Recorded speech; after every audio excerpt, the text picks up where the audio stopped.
नमस्कार, मैं आपके साथ आशुतोष चतुर्वेदी।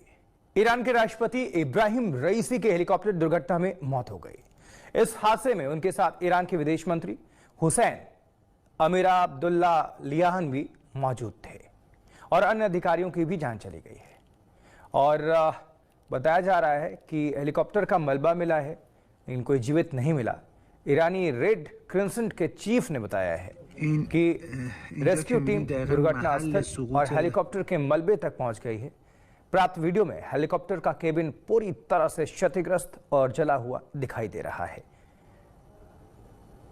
तो ईरान चॉपर क्रैश मामले में ये अपडेट, जहां ईरान के राष्ट्रपति इब्राहिम रईसी की जान चली गई है और ये विदेश मंत्री और अन्य यात्रियों के शव भी बरामद किए गए हैं, ये कंफर्म हो चुका है। इस पर अपडेट हासिल करने का वक्त है। ताज़ा जानकारी क्या है ये बताएंगे हमारे साथ अशरफ फानी। अशरफ फानी हमारे साथ हमारे संवाददाता जुड़ चुके हैं जो कि इस मामले पर नजर बनाए हुए हैं।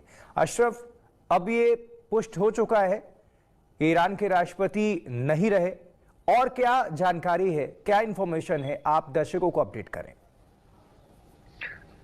आशुतोष, इस हेलीकॉप्टर में, जो कि 3 हेलीकॉप्टरों में से एक हेलीकॉप्टर था, क्योंकि ये जो कॉन्वॉय था हेलीकॉप्टर्स का ईरान की अजरबैजान प्रोविंस की ओर जा रहा था कल शाम को, जब ये इन 3 हेलीकॉप्टर्स में से 2 हेलीकॉप्टर जो है अपनी डेजिग्नेशन पे, अपनी डेस्टिनेशन पे पहुंचे, लेकिन वो हेलीकॉप्टर जिसमें ईरान के राष्ट्रपति इब्राहिम रईसी थे, वो जो है पहले कहा गया कि हार्ड लैंडिंग की उसने, मौसम खराब था इलाके में, फिर देर रात ये कंफर्म हो गया कि ये हेलीकॉप्टर क्रैश हो गया है। फिर रात भर जो इसका तलाशी अभियान चल रहा था उसमें हेलीकॉप्टर का कोई सुराग नहीं मिल रहा था। कुछ देश जो हैं ईरान की मदद के लिए सामने आए, जिनमें खास तौर से टर्की, कतर और कई सारे आस पड़ोस के देश जो हैं, उन्होंने हेलीकॉप्टर को ढूंढ निकालने में ईरान की सहायता की। और आज सुबह 48 जो रेस्क्यू टीम्स और तलाशी टीम्स जो ईरान ने इस हेलीकॉप्टर को ढूंढ निकालने में भेजी थी, उनमें से 2 टीम्स जो हैं वो उस घटनास्थल पर पहुंच गए बैफुट, जहां पर इस हेलीकॉप्टर का क्रैश का मलबा जो है पड़ा हुआ था।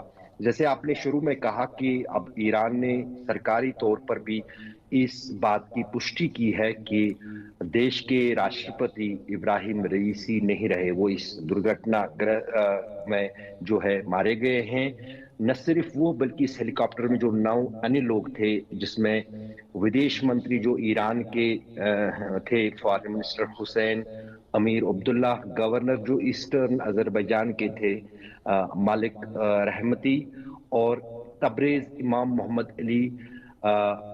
अली हासन, ये धार्मिक नेता है ईरान के, ये भी राष्ट्रपति के साथ इस जहाज में थे। ये 4 वीआईपीज थे, और उसके साथ साथ जहाज का पायलट, जहाज का को पायलट, इस हेलीकॉप्टर का जो क्रू चीफ था, जो इस पूरे क्रू का चीफ इस हेलीकॉप्टर में था, वो भी इस दुर्घटना में मारा गया है।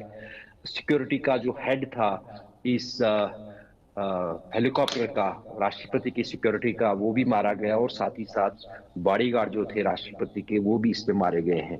तो फिलहाल जो है सभी 9 शव क्रैश साइट से बरामद किए गए हैं। उनकी पहचान भी हो चुकी है। काफी नुकसान भी पहुंचा था शवों को, क्योंकि कुछ शव जो हैं वो जले हुए थे, लेकिन पहचान हो पाई है।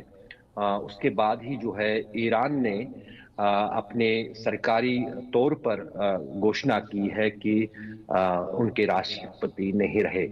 बहुत दुख की घड़ी है ये ईरान के लिए, इतना बड़ा नुकसान, जिसमें देश के प्रमुख ही, राष्ट्रपति ही मारे गए हो, और साथ ही साथ विदेश मंत्री भी। तो वो कहीं ना कहीं है, काफी इस असमंजस में है, और यही कारण है कि अनेक देशों के साथ साथ भारत ने भी न सिर्फ खेद जताया है प्रधानमंत्री ने सोशल मीडिया हैंडल यूज करके, बल्कि साथ ही साथ पेशकश की है ईरान को कि यदि कोई भी मदद भारत की तरफ से ईरान को इस पूरे मामले में चाहिए, उसके लिए भारत तैयार रहेगा और हमेशा है। अशरफ, इस जो दुर्घटना को क्या शक की निगाह से भी देखा जा रहा है? कुछ मतलब इसको लेकर, क्योंकि तनातनी भी है इजराइल और ईरान में, और उधर यूएस का भी स्टैंड कुछ और होता है, ईरान और अमेरिका का